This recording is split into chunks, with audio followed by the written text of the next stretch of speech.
Good evening everyone. Welcome to DTC channel. ఈరోజు మన channel లోపల ఒక మంచి కంటెంట్తో మేము ముందుకు రావడం అనేది జరిగింది. అయితే ముందుగా ఎవరైతే మన ఛానల్ని సబ్స్క్రైబ్ చేసుకున్నారో, మన ఛానల్ని సపోర్ట్ చేస్తున్నారో వాళ్ళందరూ కూడా ప్రత్యేక ధన్యవాదాలు.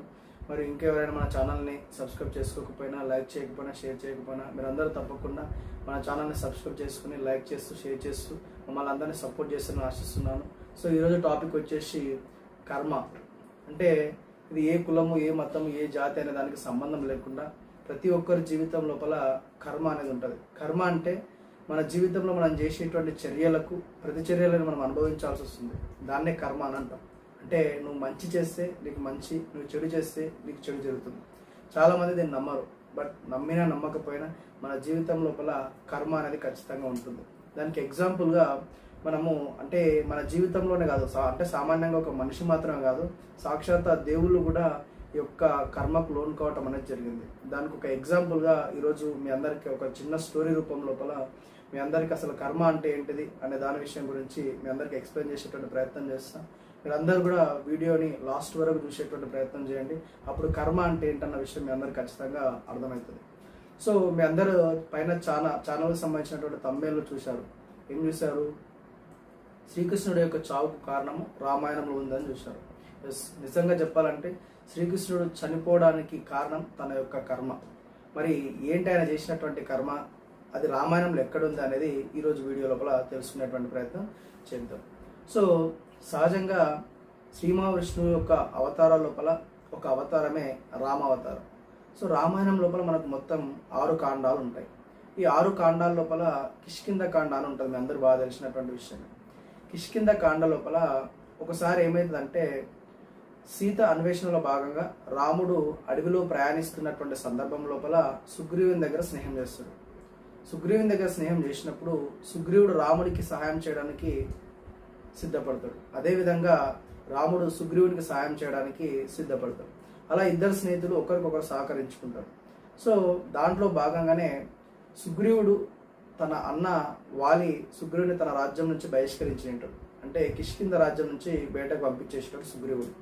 సో దాంట్లో భాగంగా అసలు సుగ్రీవుని రాజ్యం నుంచి పంపేయడం కాకనే తన భార్యని చేరదీసింటాడు వాలి. సో ఈ కథ మొత్తాన్ని కూడా సుగ్రీవుడు రాముని చెప్తే రాముడు వాలిని చంపడానికి సిద్ధపడతాడు. అట్లా ఫస్ట్ రాముడు, హనుమంతుడు, లక్ష్మణుడు, సుగ్రీవుడు నలుగురు కలిసి కిష్కింధ రాజ్యం వైపుకి వెళ్తారు.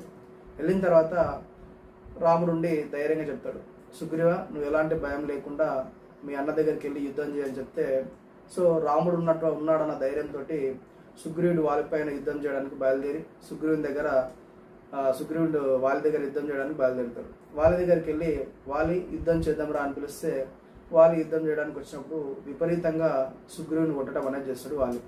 వాలికి ఉన్నటువంటి ఒక ప్రత్యేకత ఏంటంటే వాలి ముందర ఎవరు నిలబడితే వాళ్ళలో ఉన్నటువంటి బలం సగ బలం వాలికి వచ్చేస్తున్నట్టు. కాబట్టి వాలి దగ్గర యుద్ధం చేస్తే ఎవరైనా సరే ఓడిపోవాల్సి వస్తుంది. సో ఆ విధంగా సుగ్రీవుడు యుద్ధం చేస్తుంటే సుగ్రీవుడికి ఉన్నటువంటి బలంలో సగ బలం వాలికి వెళ్ళిపోయి వాలి విపరీతంగా సుగ్రీవుని కొట్టడం అనేది చేస్తాడు. ఆ విపరీతమైన దెబ్బలతోటి రాముని దగ్గరకు వచ్చి, ఏంటి రామ నువ్వు నాకు చేస్తున్నటువంటి సహాయం ఇదేనా అని అడిగితే అప్పుడు రాముడు చెప్తాడు.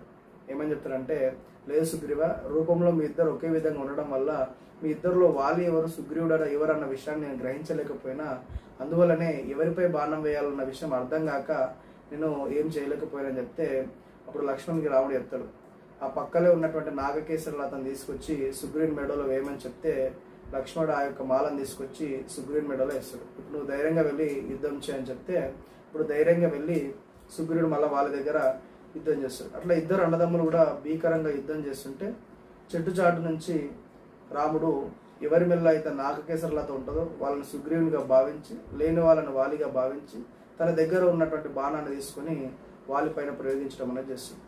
సో చెట్టు చాటు నుంచి బాణం వేసేసరికి వాలి దాన్ని గ్రహించలేకపోవడం వల్ల ఆ బాణం దెబ్బకు కింద పడి రక్తపు మడుగులలో కొట్టుకుంటాడు.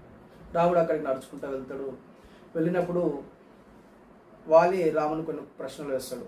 రామ, ఎవరినైనా సరే యుద్ధ రంగం లోపల చెట్టు చాటు నుంచి చంపడం అన్యాయం కదా, మరి అదేవిధంగా నువ్వు నిజంగా సీత అన్వేషణ కోసం వచ్చింటే సుగ్రీవుని కంటే ముందు నా దగ్గరకు వచ్చింటే వితిన్ సెకండ్లో, కొన్ని సెకండ్లలో సీతను తీసుకొచ్చి నీ ముందే పెట్టేవాడిని కదా, నేను ఏం పాపం చేసినా నువ్వు నన్ను చంపుతున్నావు అని అడిగితే ఇప్పుడు రాముడు చెప్తాడు, నువ్వు అడిగిన మాటలో నిజం ఉంది. చెట్టుచాటు నుంచి చంపడము అన్యాయమే. అయినా సరే నేను చెట్టుచాటు నుంచి ఎందుకు చంపిన అంటే, నువ్వు నిజానికి ఒక వానరం, ఒక జంతువు. కాబట్టి వేటగాళ్ళు ఎప్పుడైనా సరే జంతువులని చెట్టు చాటు నుంచో లేకుంటే ఏదైనా వస్తువు చాటు నుంచో చంపుతారు. కాబట్టి సో అందుకోసం నేను అలా చంపిన. మరి అలా చంపడం కూడా అధర్మమే కాబట్టి నేను చేసింది కూడా తప్పే అని చెప్తాడు.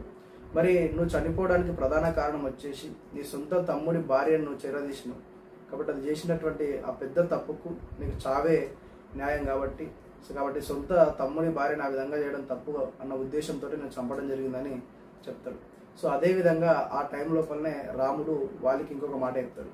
వాలి, నేను చెట్టుచాటు నుంచి చంపిన కదా, ఇది నేను చేసినటువంటి పాపమే. ఈ పాపానికి ప్రతిఫలము వచ్చే జన్మ లోపల, ద్వాపర యుగం లోపల నేను శ్రీకృష్ణులాగా జన్మిస్తాను.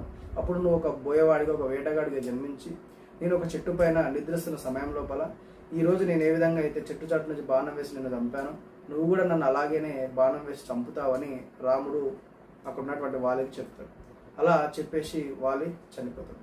సో అక్కడ రాముడు చేసినటువంటి పని ద్వాపర యుగం లోపల శ్రీకృష్ణ అవతారం లోపల ఉన్నప్పుడు ఒకరోజు ఒక చెట్టు పైన, అడుగులో ఒక చెట్టు పైన నిద్రిస్తున్నప్పుడు అక్కడ ఉన్నటువంటి ఒక బోయవాడు కొట్టినటువంటి బాణం తన కాలు లోపల దిగడంతో ఆ రక్తం అడుగు లోపల శ్రీకృష్ణుడు చనిపోవడం అనేది జరుగుతుంది. అక్కడితోటి శ్రీకృష్ణ అవతారం కూడా అంతమైపోతుంది. అంటే దేవుళ్ళు అనేటువంటి వాళ్ళు ఏదో జన్మలో చేసినటువంటి కర్మని తర్వాత జన్మ లోపల కూడా అనుభవించడం అనేది జరిగింది. కాబట్టి మనం మన జీవితం లోపల కూడా ఖచ్చితంగా మనం చేసేటువంటి పనులకు మనం కర్మ అనేది అనుభవించాల్సి వస్తుంది.